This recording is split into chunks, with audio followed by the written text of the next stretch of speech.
Welcome to LOA Today. I'm Walt Thiessen here with life coach Cindie Chavez. Today is Wednesday, April the 8th, 2020. It's 4 p.m. New York time, and wherever you are in the world, thank you for joining us for another episode of LOA Today, your daily dose of happy. And we are happily moving our way through this week of quarantining and staying inside and social distancing and all this other stuff, and finding different ways to focus on what we like instead. So we're not going to talk a lot about social distancing. We're not going to talk a lot about that other stuff. We're going to talk about stuff that feels good. And we're going to do it in the context of relationships, because that's what Wednesdays are now. They're Relationship Wednesdays. And on Relationship Wednesday, we focus on all of the different kinds of relationships. Because Cindie, you point out, it's not just person-to-person relationships. No. It's relationships with everything in life, right? Yeah. Right. Because and you know what's interesting is that, for instance, we all have a relationship to money. Mm-hmm. We've talked about this before, of course, because we've done whole programs on money before. But a lot of times our relationship with money is a reflection of some other important relationship in our life. True enough. And it's really interesting. Like, a lot of people will, well, you know, the whole idea that money is evil, right? Oh, yes. But a lot of people will make money the bad guy for all the wrongs in the world, right? And that's really easy to do. Oh, yeah. We could have a conversation today, and if we wanted to decide that everything wrong with the world is because of money, we could do it. Easily, sure. Easy, right? Because we just say people are greedy, and, you know, not that any of that isn't true, but what happens is that sometimes if people are in a certain kind of relationship, like maybe they're in an abusive relationship, or maybe they're in a very strict relationship with, like, parents or something, they have a tendency to start looking at money the same way they look at, like, an abusive spouse or like an overly strict parent.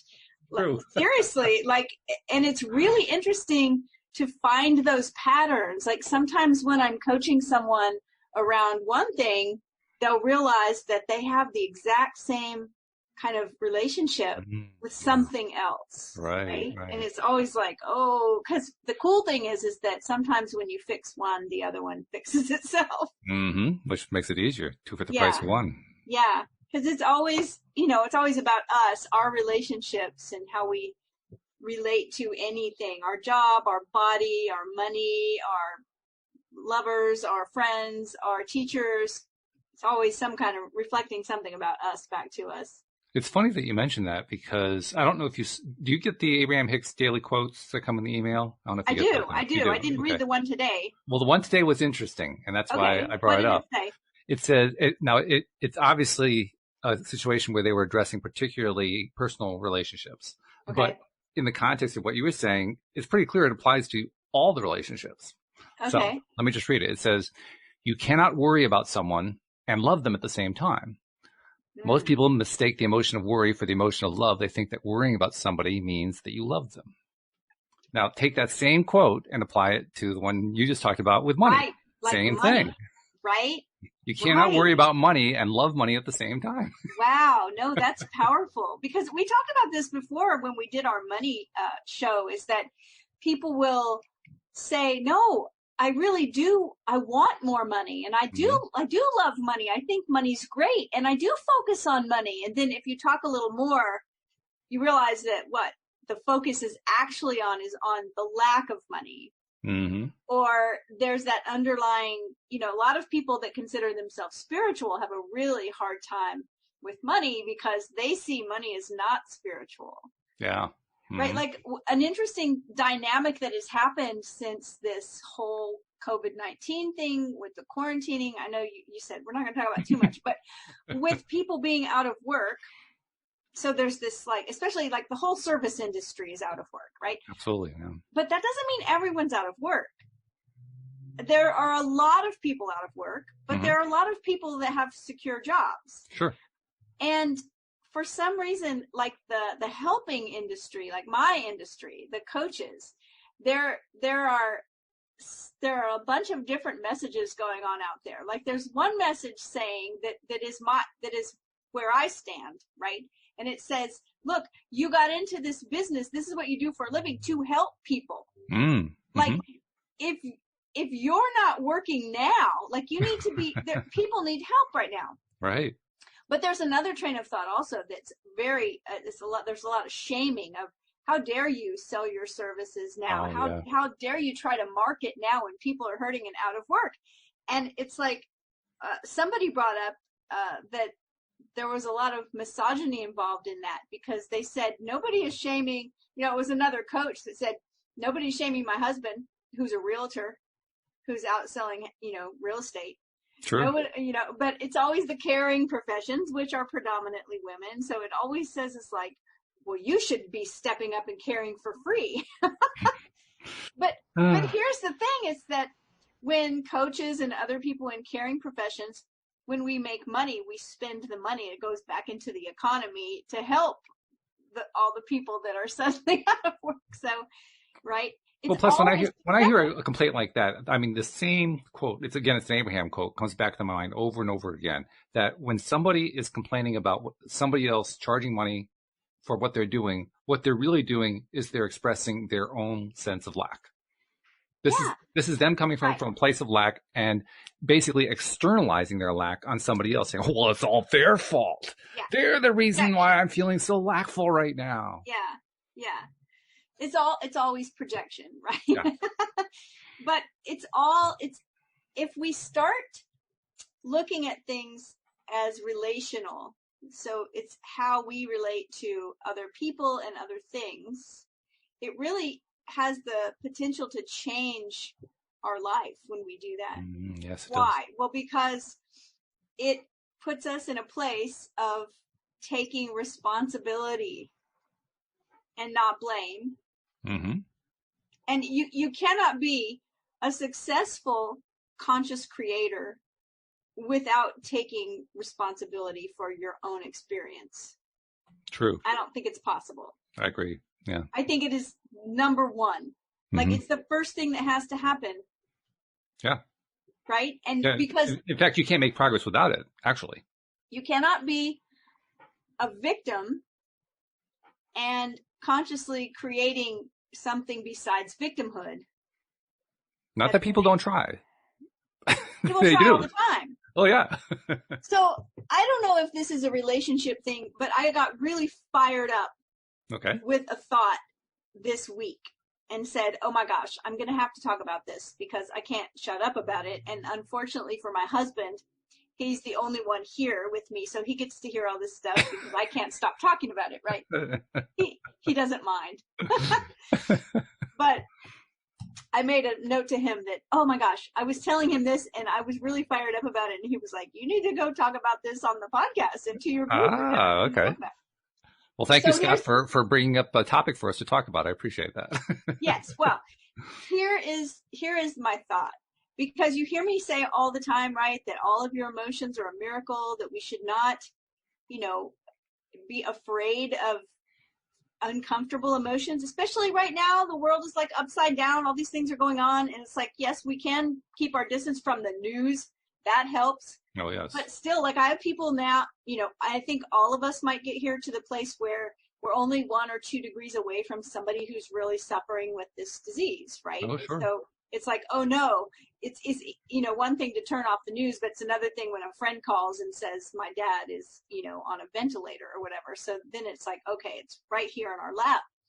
And this is what kind of got me to thinking about all of this, is that I'm saying all the time, your emotions are all valuable. Don't be afraid to be frustrated, angry, sad, all those things that we want to put over, especially in LOA circles. We want to put them over somewhere else and say, no, I'm not going to go there.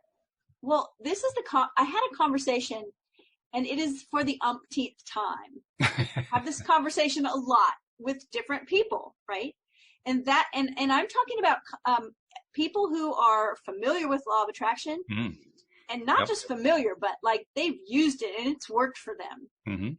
Okay, so they know what it is to like grab, I don't know, like Pam Grout's book, right? Right. E2 or E3 and do an experiment and get a great result, like my owl or something, right? And say, yes, this stuff works. Like, I know it works. I use it. Right. Those are the people that I'm talking about. I'm not talking about like people who are completely unaware of the law of attraction. Okay. But here's the conversation, because they've reached out to me as a coach, and I say, well, what's going on? And they say, well, I know how the law of attraction works, and I've used it, and I've manifested some amazing things. And then I had some things in the works and everything was going great, and then everything fell apart. So my next question, why do you think that happened? And almost every time I get some variation of the same answer, and it'll be like this. Well, things were going great, and then something happened that I got really angry about, or something was going on in the world. Let's say like this whole thing, right? Politics, right, or this virus or whatever. And I started watching the news, and I just went right down this rabbit hole, and I just felt so terrible, or I felt so angry, sad, frustrated, and then things just started to fall apart. So here's my aha moment. Okay. So I'm going to kind of backtrack a little bit, but I am getting there. We've talked about energy levels, right? Right. The lower levels, victim energy, conflict energy, and we go all the way to the top of the level, the very top level. I think Abraham Hicks says joy or passion. Yeah, joy. Well, actually, there's like 6 of them up there. They're all kind of tied for first. So in the model that I use, that seventh level, that's the level of absolute passion. That's the level where you can create at will. And when I'm teaching the levels, when I get to that level, level 7, I always call it the Jesus energy. Okay. This is why. It's an energy we've all experienced, but only in little snips. It's very, very rare. I'm not going to say no one has, but It's very rare that someone would just resonate at that level all the time. But if you could, you could walk on water. True. Right? You could turn water into doers. You could make miracles happen at will. Okay, so the reason I brought that up is because when I was talking to some clients that were saying, oh, I know what happened when all the manifestations fell apart, when all the things I was working on suddenly didn't work out, it's because I got really upset over a certain thing, or something happened in my family that was really sad and I couldn't get myself to come out of that like sadness, or someone I love died and I've been grieving, or I'm really angry. You know, it's always something that we would put in that category. I put in the category that says uncomfortable emotions. Some people say bad emotions, right? Bad. Naughty emotions. Naughty. And it hit me that it is not the anger. It's not the sadness. Look, if you want to take Jesus, this is really funny because we always say we don't talk about this, but it all came together because I realized I always call that level 7 energy Jesus energy. And Jesus is famous for what? Miracles. Sure. Okay. But there are also verses that talk about Jesus being angry. There are verses that talk about Jesus wept, right? Like we know he got frustrated with his disciples sometimes when they weren't getting it. So Jesus had all those emotions. So what's the difference between me having all those emotions and causing my manifestations to fall apart or stop? And Jesus had those emotions and he was making miracles all over the place. That's an interesting way to cut yourself some slack. You know, well, Jesus did it, so I can do it.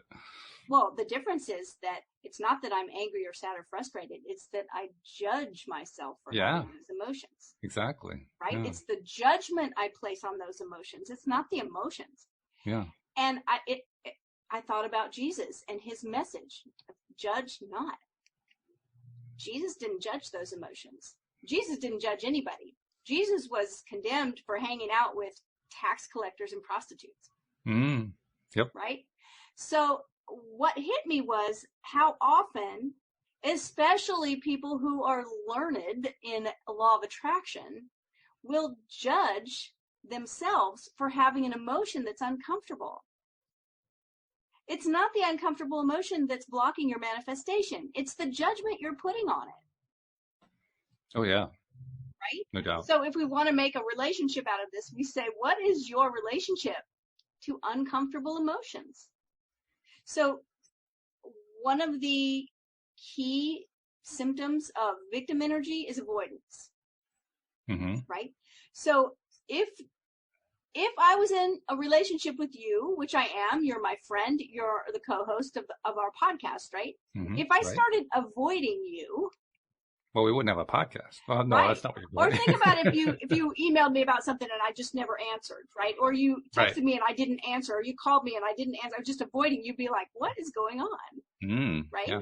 Well, we do the same thing with our emotions that we don't like. We avoid them. When people say, "Hey, how you doing?" we go, "Oh, I'm good," and we're not good. It doesn't mean that we can't try to reach for the better emotion. But there is something to be said for just being honest. Right? There's a lot to be said for it. And the point you're making is a great point. It actually, believe it or not, I can draw a parallel to a conversation I had with somebody about dance. I know that doesn't sound like it's a natural connection. I want to hear it. But it's a parallel as far as I can tell. This particular person is a dance instructor. He's an Arthur Murray instructor.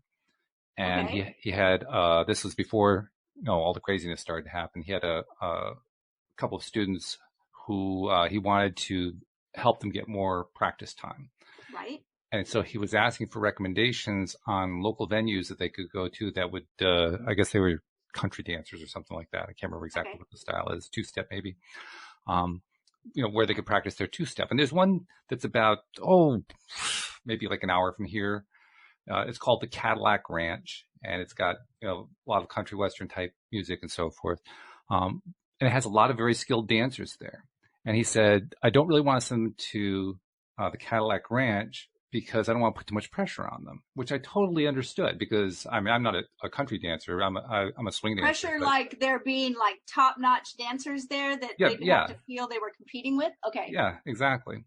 And I agreed with him implicitly in the way I answered, and I gave some suggestions and so forth. And another person came on to the chat who apparently was a DJ at the Cadillac Ranch. And she was defending the Cadillac Ranch. And ultimately what I explained to her, and she finally got it, was there's nothing wrong with the Cadillac Ranch, but there's a thing that happens when we develop a skill at something.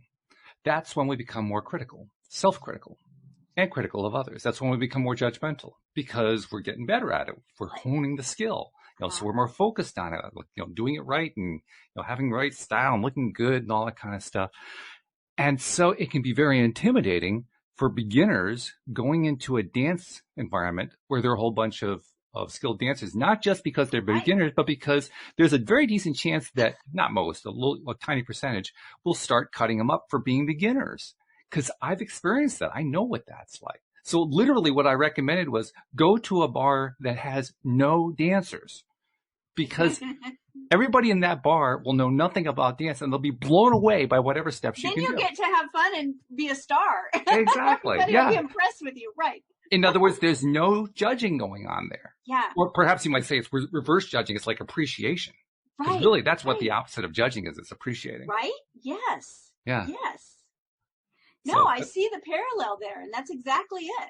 So, like you said, though, there's the judgment's not only from without. Like you've got the fantastic dancers that are like, oh, yeah, these are newbies. These are beginners, right? But what beginners, about the I mean, geez, Yeah, right? It's like, oh, go back to class. But, yeah, right. But what are the beginners feeling? It's the judgment they're putting on themselves. Like, oh, my Absolutely. gosh, like, all these people here are so much better than me and blah, blah, blah. And that's the same kind of judgment that happens here. It's like the judgment of when someone says, well, this is not working for me. And we hear that a lot, right? In LOA, it's like, this is it. Yeah, I did it and it didn't work for me. And I was putting on a happy face. I was trying to be on that high flying disc as much as I could, and it didn't work. Yeah. Well, the easier thing might be to go ahead and let yourself have all those other feelings when they come up and just don't judge yourself about it. Yep. That's how you get through it quicker. Right? Because judgment, our level of consciousness is directly related to our lack of judging. That's interesting. Right? And so when we're not judging, and one way to do that is to just get curious Mm-hmm. because curiosity and judgment do not happen at the same time. So our level of consciousness, meaning when we're at the highest level of consciousness, we create at will. Mm-hmm. Mm-hmm. Okay. I think it also has to do with, when we're not judging, we're non-resistant usually as well. Well, tell you what, I've got a couple of questions from the live stream that are kind of tying into this, both from Jeffrey. Oh, good. So let's bring them hear in. it. He says, first, what are the steps from doing the inner work to doing the helping work? Which is an interesting question. Say it again. What are the steps from doing the inner work toward doing the helping work? In other words, helping somebody else. Well, I'm not sure I'm understanding the question, so I'm going to just answer it how I think. That's fine. I can. It sounds to me like you're asking if it's important for people in helping professions to do their own inner work first. If that's what you're saying, then I agree with that. It doesn't mean that anyone I help, that I have gone through the exact thing they're going through, because that would require me to have gone through and dealt with and done the inner work about every possible situation.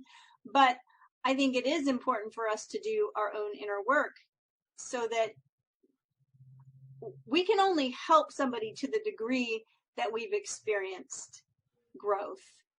So I don't know that question, Walt. What comes up for you? Oh, well, the first thing that came up in my mind was that you really can't help somebody unless you're in a good place. If you're not in a good place, you've got nothing to give. Yeah. So it's really, when he described the question to me said, well, that's the order of things. You have to do the inner work first before you can help somebody else. If you don't do the inner work, there's nothing to give anybody else. Well, the one thing I would stress about that, though, and kind of make clear about that, is that just because someone is in a helping profession, which I think I look at that category is pretty wide. I look at coaches, I look at healers, I look at nurses and doctors, I look at lawyers. They're all in a helping profession. They're all there to help and serve. And probably you could name 10 other professions that could be in there too or more. And it doesn't mean that all of us have every single thing figured out and everything. No. We're all still growing too. We're all still experiencing too. And we're all still figuring things out too. We just have tools that we use to deal with situations that someone not in our profession might not know about. But like I heard of a really great tool, and hopefully this isn't just getting too, out on tangents, but the idea, we've talked about neural patterns in the brain and how we want to develop good habits, and affirmations, how sometimes people have trouble with affirmations because they feel like they're lying. Right? And I always give this tweak about, well, instead of saying I'm extremely wealthy and really I'm not, and then I feel like I'm lying with that affirmation, how about I'm in the process of becoming extremely wealthy, right? That's my tweak. But I heard a really great one, and what they were saying was that you can use the word because and tie that affirmation to an irrefutable truth. Okay. And it doesn't matter if it makes any sense. Okay. So that would be like saying, I am extremely wealthy because the grass in my yard is green. Ah, okay. I see what I'm extremely wealthy because my name is Cindie. I'm extremely, because in the subconscious, it just looks at cause and effect. And it knows the sky is blue, the grass is green, my name is Cindie, like the irrefutable truths. It's not going to argue with that. So it doesn't argue with any of it. I'd even go a step further in saying what really happens in that case is because I don't feel the internal contradiction of it, I feel better. So my feeling actually drives me to a more accurate projection, to a more accurate affirmation. So I think, like that's a little, like I could give that to somebody on a coaching call or on the podcast, right? And like when I heard that little trick, that tool, I was like, oh, this is good stuff. Yes, right? Sure. Okay, so it's tools and tricks like that, we may know. It doesn't mean that we've already conquered every single obstacle in our life necessarily. No. But I would say that we're probably working on all of them because that's what we do. That's what we love. Most of us coaches and helpers are personal growth junkies, right? And you made a great point. The fact is that there are lots and lots of people who are in helping professions. In fact, almost everybody to one degree or another is in a helping profession. Yeah. Really, when you look at it. Mm-hmm. And I think the rule still applies. If you don't do the inner work, you really don't have anything to give. So if you are in today's major topic, if you're a doctor, if you haven't done the medical school work, you've got nothing to give. And that work starts inside. It starts with you studying and learning and thinking and working stuff through and so forth. So you got to do that work before you can give to anybody else. Yeah. And then there's that whole idea we've all heard this example, I'm guessing, but that when you're on an airplane and they tell you how to use the oxygen, that if you're with a child or someone you're taking care of, that it seems you'd want to tend to them first, but no, put your own oxygen on first so that then you can. The whole idea of self-care. And I put the inner work there. Yeah, absolutely. I include the inner work with self-care. It's like part of how I take care of myself is I recognize that it's all an inside game. I recognize that whatever is going on outwardly in my life, it's a reflection of, as within, so without. It hit me this week. You might have saw my post on Facebook, but I thought, as within, so without. And everyone's wearing masks. Oh, right. Yes, I did see that. All over the world, right? And it hit me when I was looking at the 10th video of, people in my feed of people sewing masks. And I was like, oh my gosh, that is a reflection of what's going on inwardly with everyone on the planet. Absolutely. And most of that happens on social media, right? We all want to put the best face forward on social media. In some degree, we're all kind of wearing masks. And, the idea that for the last 10 years, at least, we've all wanted things to go viral. Yes. You picked up on that one too, huh? Yeah, right? So it's very interesting to look at that. Yeah, I use that. So I don't know, Jeffrey, did that answer your question? Well, you had a follow-up question, actually. And I'm not sure if he saw it as related or not, but it sounds like it was. He says, what do you think of the idea that as we create help, we also create suffering? Now, that is really interesting. That's a question for Joel Elston. It really is. Yeah, that's a perfect question for Joel. But I'd like to talk about it. Sure. Because I would say to you, Walt, that you know Joel much, much better than I do. You've known him for years, and you've done a podcast with him for years. And I thought I actually started to ask you about this recently because at one point you were talking about his philosophy of helping someone and the idea that, because we all want to rush in and rescue. Maybe that's a better word. I'm in a business where I'm helping people, nurses, doctors, lawyers. We talked about that. They're all like, yes, how can I help? You need help. That's what I do. So maybe it's not so much helping, but trying to rescue people that are going through things, because that's kind of another one of those things that goes right along with the judgment of bad emotions that feel bad. We want to put them in the bad category. We judge them as bad, like, oh no, right? And it's like, oh no, somebody's going through XYZ. What can I do to so they don't have to suffer? Right.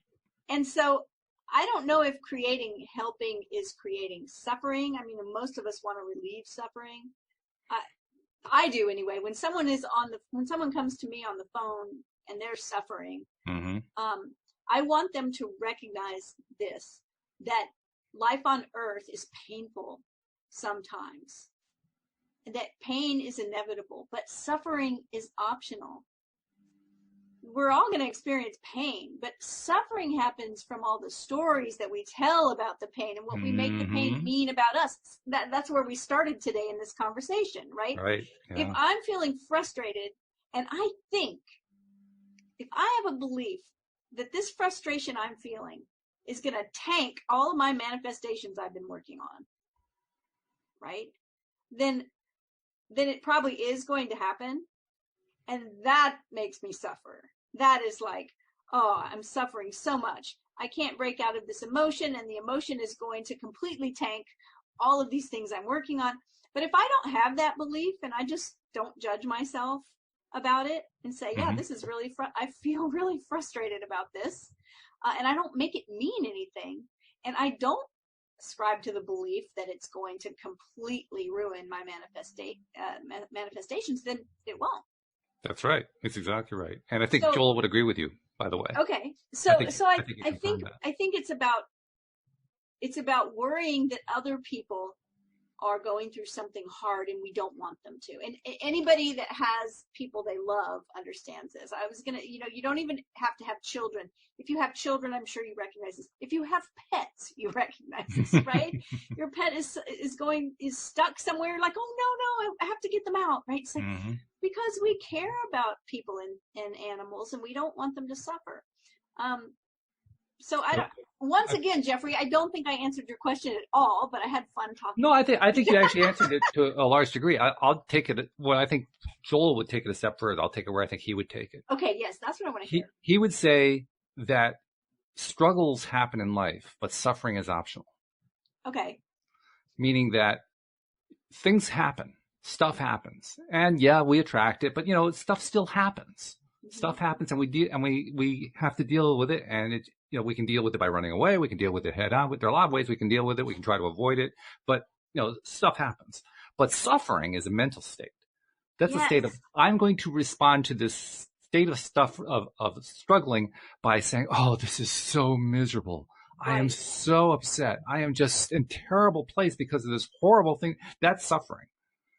That's what suffering is. Suffering has nothing to do with the event. Suffering is about a mental choice that we make about how we're going to handle the event. That's exactly how I see it. I see it as that suffering is all attached to the stories that we're telling. Yep. And the meaning that we've talked about this, which is such a great thing to recognize, is that things only have the meaning that we give them.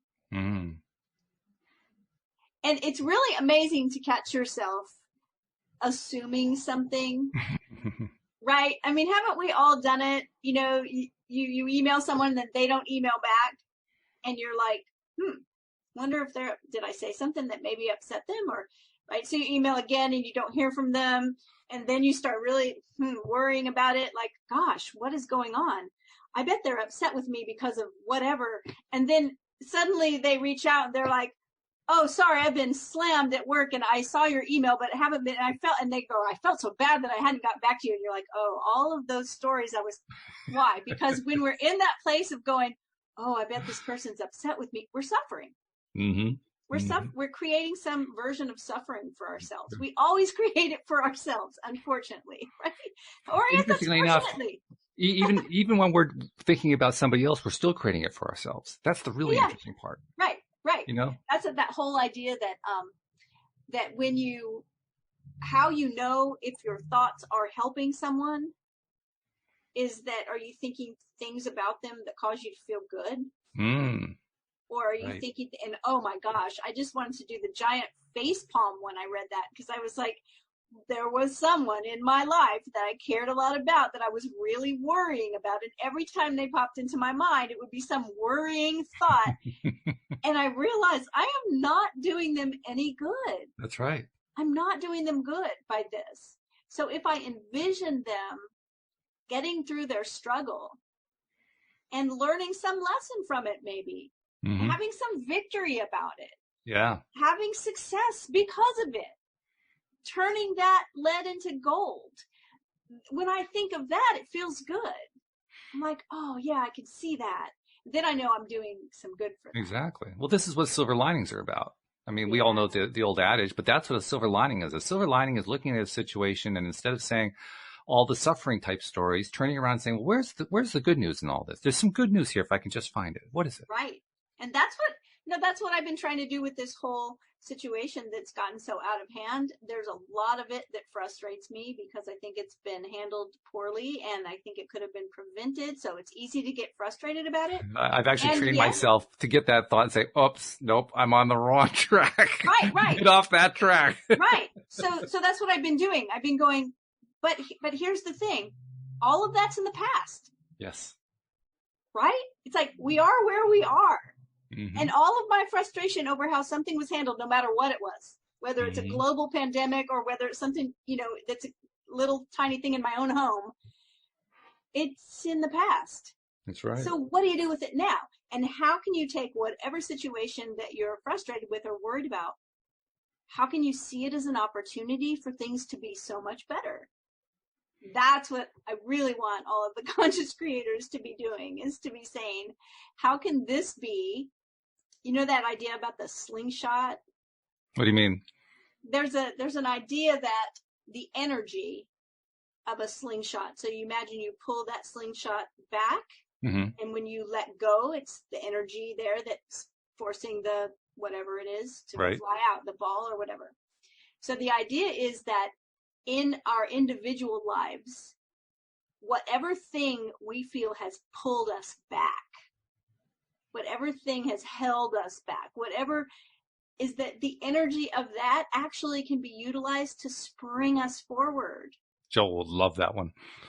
And so that's the slingshot effect, right? And that's what we've got to see that now. We have to say, with all the things going on that are painful, that are causing suffering, that are messed up, that all of that energy, that it has the potential to spring to humanity at this point, like all of us, forward into something amazing and so much better. That's what I want to put my focus on. That's really good. I like that. That's what I want to put my focus on. But Jenny also has something that she brought up along the same line. I guess it's sort of an aha kind of a moment. She says, certainly if I interpret a negative event or situation as being due to something wrong with me, my thoughts or actions, then I create suffering for myself. Yeah. And something else, if you're making that judgment, right? Something's wrong with me. And believe me, this is so common. I hear this so much. When you make that judgment and you judge yourself as guilty, then you will create some kind of punishment to follow. Oh, sure. Because that's how, the justice system works, right? I'm beginning to think we need to change that name, but that's another topic for another day. So let go of the judgment that's connected to emotions. It doesn't mean you want to stay there, right? It's like, just because you say, hey, it's okay if I'm sad. Well, that doesn't mean I want to be sad every day for the rest of my life. That's not what I'm saying. No, I'm certainly not going to judge myself as doing something wrong because I felt sad over something or angry or frustrated or whatever. In fact, couldn't we actually argue that if you're choosing to be sad for the rest of your life, you're actually continuing the same judging pattern? Possibly, yeah. Yeah. The thing is that when we let go of all the judgment, we can actually transmute that emotion into something that feels better. Like we talk about values, right? I always think this is so helpful to say, okay, you feel frustrated about this. That emotion is attached to two things. You have a need that's not being met. Like, the whole thing about the word that got invented, hangry. I hadn't heard that one, but Really? No, I hadn't heard that one. Okay, so I think it came from like a Snickers commercial, or else Snickers just used it. Okay. Right, but hangry, it's a combination of hungry and angry. Okay. So it's like when some people. Raising your hand, folks. I'm raising my hand. Some people, when they go way too long without eating, sometimes you get in a situation, I don't know, you get caught up somewhere, you get stuck in traffic, you get whatever, and you're not able to eat, and you should eat, start getting really irritable and may get angry easily. So they call that hangry. It's like, okay, right? And so, if like things like that happen, when you start judging yourself over it, it doesn't work. It's okay. These things happen to humans. This is true. So nobody wants to be hangry for the rest of their life. No, that would be pretty miserable. No doubt about it. Nobody wants to be sad all the time. So if we can let go of that judgment, we can then transmute it into something that feels better.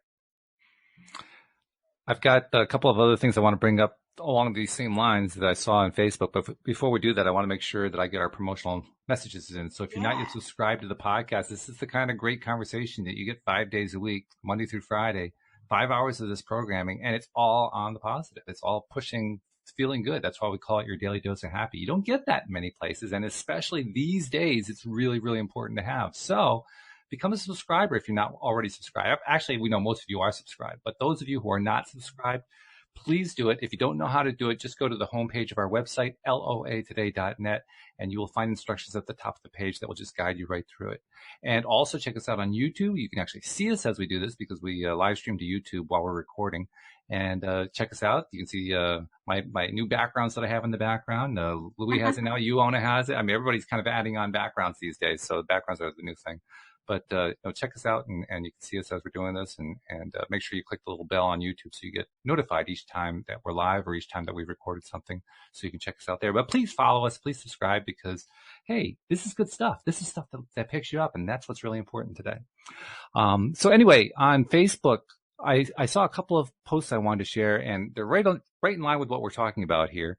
And I wanted to get your take on it. I actually responded on Facebook, but I wanted to see what you would have said if you'd seen them on Facebook. First one comes from somebody calling herself Pat.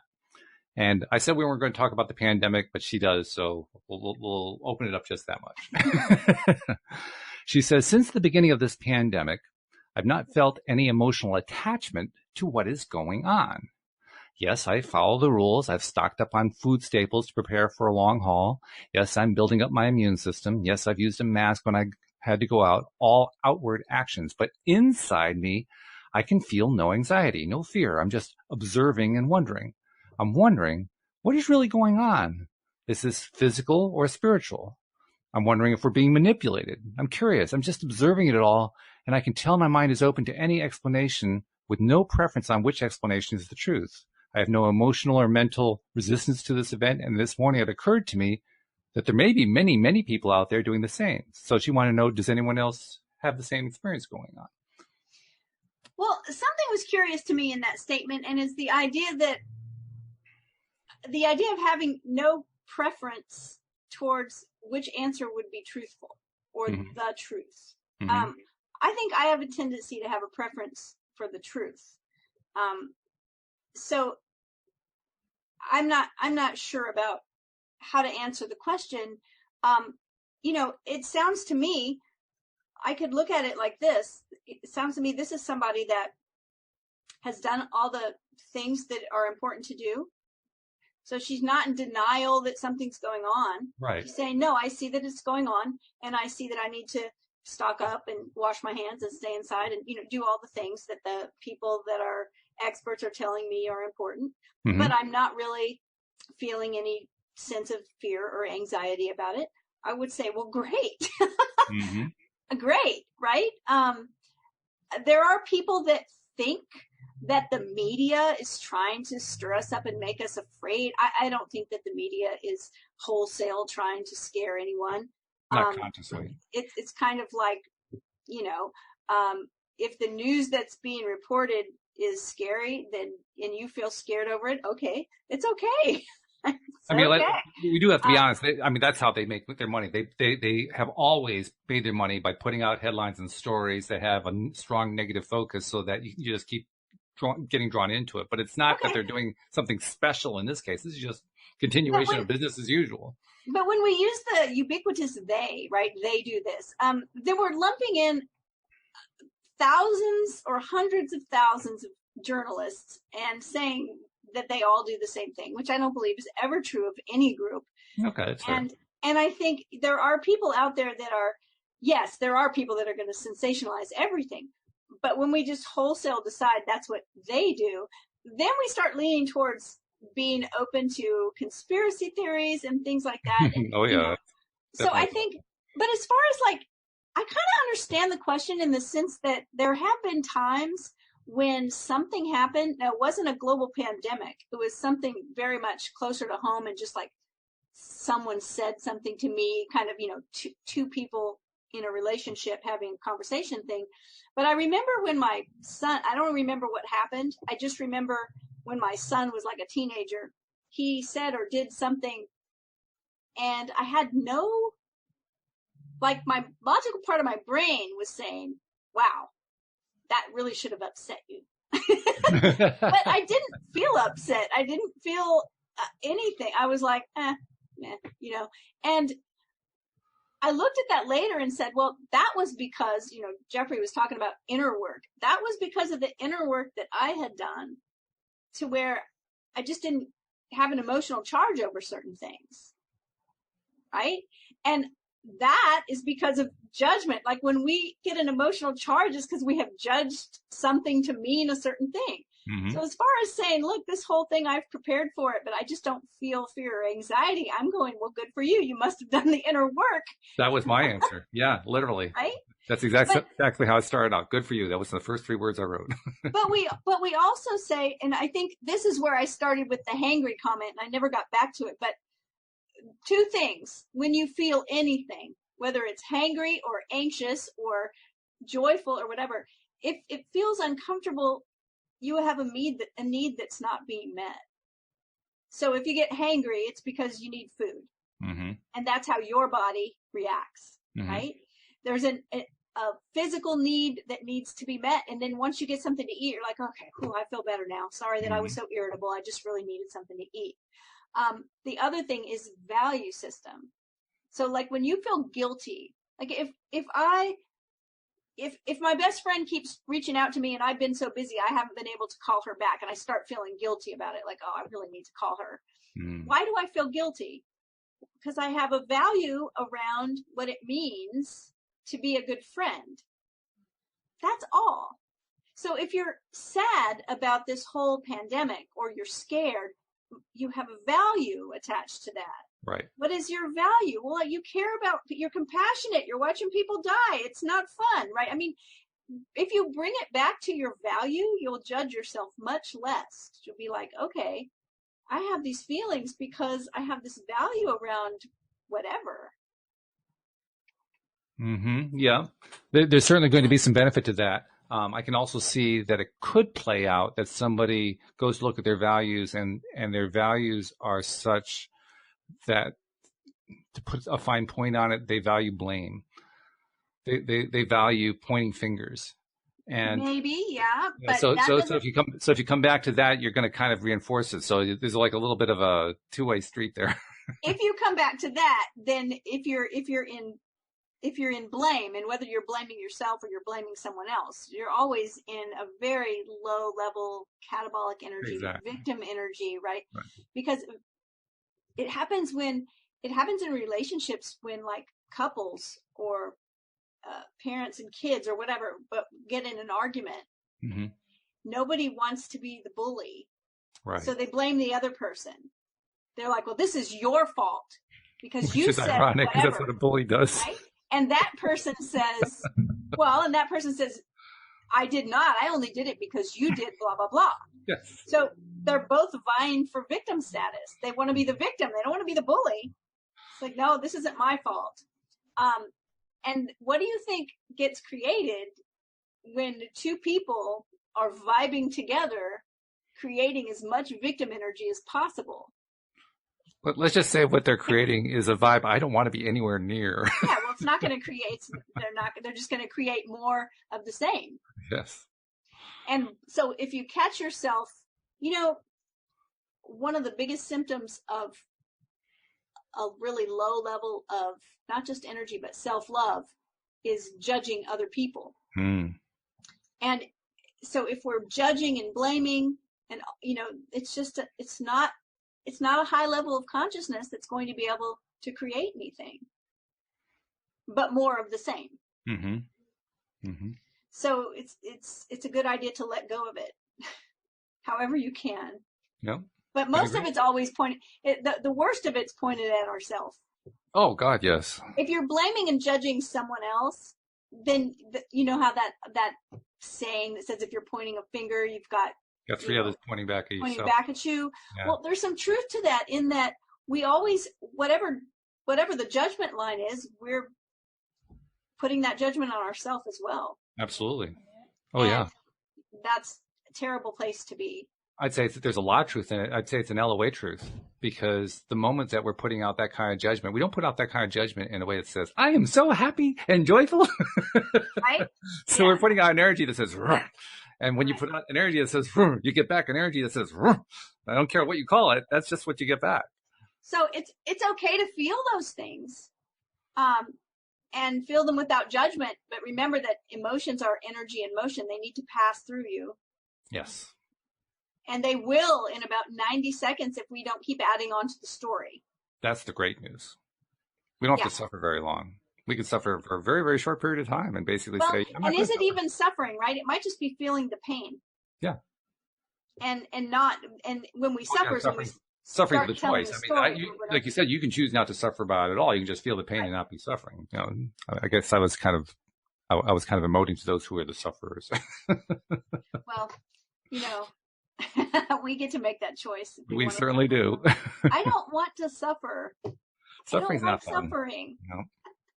I love the story that Joel's told on numerous occasions about the guy on the plane who found himself seated next to a guy from Poland and got into a conversation about him. And he said, you know, I'm just so, I am so impressed and amazed by the Polish people. And the Pole says, why? He says, well, because you guys have suffered so much over the years. You have been attacked. You have been brutalized. You've been taken over by so many different foreign countries and so forth, all that kind of thing. And the Pole stopped him right there and said, no, yes, we have struggled, but we have never suffered. Oh, yes. That's great. It's a good story. That's a great story. Yeah. So I think that was my soapbox for the week. Just the recognition, because I come up against this so often. People thinking that they felt a certain thing that didn't feel good, and because of that, that LOA is not working for them. Yeah, sure. And it's not the feeling; it's the judgment we place on it. Mm-hmm. It's the self-judging we do about the feeling. Now I'm going to bring in something else that normally I don't bring in. And we're going to do it very carefully so that we only bring in just a little piece of it. Just that much. That's it. Because somebody posted about politics. And she started off by saying, I know this is a no-no. Yeah. Well, that's okay. Hey, it's part of life. She needed to get it out. She said, I feel so saddened by the beacon of light for this world dropping out of the race. I think she's referring to Bernie Sanders withdrawing from the Democratic primary race. And she said, did we as a country attract this outcome because so many are focused on the other candidates, even if it's negative? I've been listening to Abraham for years, and this is not making sense right now to me. Can someone please explain how we are attracting the opposite of light and love in this country? So we just touched on politics. Now we can skip politics and we can go back to light and love and what's really going on there. Well, here's the problem. And you know me, I do not sign off an email with love and light. That's right. I sign off an email with love and magic. You do. And there's a lot of darkness in magic. And the world is not comprised of just light. And the brighter the light is, the darker the shadows are. And that's a hard thing for people to understand sometimes, but that we came here to feel everything, to experience everything. And, you know, some of us are happy that Bernie dropped out. Mm-hmm. Some of us also feel like we had the most talented and diverse candidates for this next election in the history of our country, and we ended up with Biden and Trump, right? And no offense to Biden, I'm not anti-Biden, but you know, politics are politics, and politics are not going to usher in a new era of love and light. Absolutely. It's not going to be politics. Politics might be part of the strategy, but that's not how it's going to arrive. Because you can't legislate morality. You can't legislate well, you can try. Goodness. People have been trying for decades, but that doesn't work. Right. That's all I'm saying, right? Is that this person's upset that Bernie pulled out of the race because Bernie has values that to her are good values, Mm-hmm. and she has values that are similar, and she recognizes that if those things would be put into action, that the world would be better. And I'm not denying any of that, right? Mm-hmm. Sure. But that's how it always is. Mm-hmm. And so we can't pin all of our hopes for all of humanity on one person, regardless of who that one person is. That's true. And did we attract it? Yeah, we did. I guess we can take responsibility for, as a whole, country or a whole globe. But think about that. Think about how many unwitting creators there are. Think about how many unconscious creators there are. And we're co-creating together. Mm-hmm. Mm-hmm. Right? Yep. That's right. So, in fact, that to me is the best part of the message right there. Just that part right there, that we are co-creating together. And it reminds me of something that I mentioned, the Abraham Hicks daily quote that came out today. The one that came out yesterday. This is not from memory. I don't have it in front of me, so this is going to be a little bit butchered. But the gist of it was, one person in the vortex is more powerful than 1 million people outside the vortex. okay. And the reason I mention that is politics is not usually a game where you find a lot of things in the vortex. You find a lot of things outside the vortex in politics. In fact, I would go so far, my own views on politics, I would go so far as to say you won't find anything in the vortex in politics. You're going to find everything in politics is outside the vortex. So don't look to politics for the vortex. If you want to be in the vortex, go for the vortex, because then it doesn't matter what millions of other people are doing. They're all outside the vortex. You're in the vortex. You got the power right now. So here's a really interesting concept, and I believe it's from Stephen Covey, right? So Okay. Long time ago. But it's the idea of a sphere of influence and your sphere of control and your sphere of concern, right? So if you draw a big circle, that's your sphere of influence, your sphere of control, and a bigger circle, that when I think of that big circle, I think of the globe, right? And that's my sphere of concern. So there are things in the smaller circle in my sphere of control that I have control over. Yes. And that I can influence. Like think about my office that needs some decluttering, right? I have control over my office. Then there's the globe and this pandemic and everything in the world that you're concerned about, that you feel like you have no control over. If all of your energy is focused towards the things you have no control over, your actual sphere of influence and control will shrink and you will lose power. But if you will focus your energy on what you do have control over and you get that in order, then your sphere of influence will actually grow until it can touch some of those areas of your concern. So true. So true. Yeah, it's very true. In fact, to kind of take it a step further, and kind of along the lines of what I was saying a moment ago, if you work on getting yourself into the vortex, because that's really what you're talking about there. You're talking about getting into the vortex. When you do that, first of all, in order to stay in the vortex, you really can't spend a whole lot of time focusing on all the stuff that you don't want. You have to go through the whole cycle. Yes, you identify what you don't want, but then that turns into what you do want, and then you start attracting that, and you do that 5-step cycle that Abraham talks about. You don't stay on step one.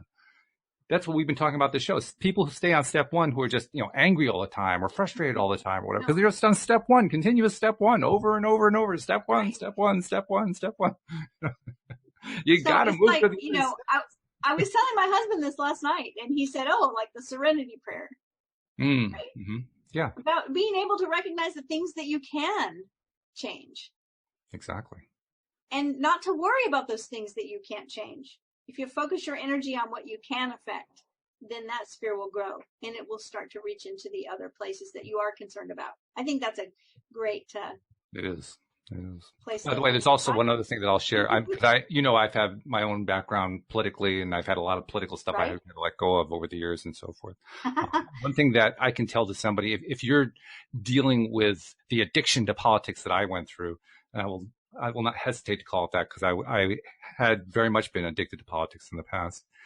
I'll give you a clue. on how to begin turning that around. If none of this stuff is working for you, you find you're still just stuck there. You're stuck in that one place.